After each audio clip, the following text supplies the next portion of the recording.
रात्री उशिरा मुख्यमंत्री एकनाथ शिंदे यांनी उद्योगपती गौतम अदानी यांच्यासोबत बैठक केली आहे। धारावी प्रकल्पाच्या अनुषंगाने बैठकीत चर्चा झाली अशी माहिती समजते। वर्षा निवासस्थानी शिंदे आणि अदानींमध्ये चर्चा झालेली आहे आणि त्याच्यामुळे आता धारावी प्रकल्पाच्या अनुषंगाने जो विरोध इथल्या पुनर्वसनाच्या सगळ्या कामाला होतोय त्या संदर्भात ही चर्चा झाल्याचं समजतंय। वर्षा निवासस्थान मुख्यमंत्र्यांचं जे निवासस्थान आहे तिथे ही चर्चा झाली, ही बैठक झाली अशी माहिती समजते।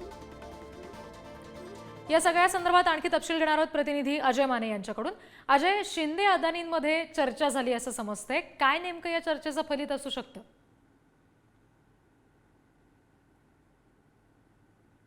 तर राज्याचे मुख्यमंत्री एकनाथ शिंदे यांच्या वर्षा निवासस्थानी काल रात्री अदानींचा जो आहे तो उद्योगपती गौतम अदानी यांचा संपूर्ण ताफा जो आहे तो दाखल झाला आणि त्याच्यानंतर 20 ते 25 मिनिटं ही बैठक पार पडल्याची माहिती सुद्धा समोर येताना मिळत आहे। सगळ्यात महत्त्वाचं म्हणजे की गौतम अदानी हे नाव आता मागच्या अनेक दिवसांपासून धारावी प्रकल्पाच्या अनुषंगाने जे ते चर्चेला जाते, त्याच्यात धारावीकरांचं पुनर्वसन करण्यासाठी कुर्ला येथील मदर डेअरीची जागा असो किंवा मुलुंडची जकात नाक्याची जागा असो, या जागा ज्या आहेत त्या निश्चित करण्यात आल्या होत्या, पण स्थानिकांचा त्याला विरोध झालेला आहे। त्यामुळे अद्याप पुनर्वसन किंवा या प्रकल्पाचा अजूनपर्यंत मुहूर्त जो आहे तो सुरू झालेला नाही आणि त्याच पार्श्वभूमीवर ही बैठक झाल्याची माहिती जी ती समोर येताना पाहायला मिळते। खरं तर राज्याचे मुख्यमंत्री एकनाथ शिंदे यांच्या हाती संपूर्ण सरकारची धुरा आणि त्या अनुषंगाने पुनर्वसनासाठी जागा कुठली देणार हा महत्वाचा प्रश्न जो आहे तो सगळ्यांसमोरच उपस्थित झालेला आहे। धारावीकरांचं म्हणणं आहे की आम्हाला धारावीतच कुठेतरी जागा पुनर्वसनासाठी द्यावी, पण दुसरीकडे थेट धारावीकरांचं पुनर्वसन हे कुर्ला किंवा मग मुलुंडला केलं जात आहे आणि त्याला विरोध केला जात आहे। त्याच पार्श्वभूमीवर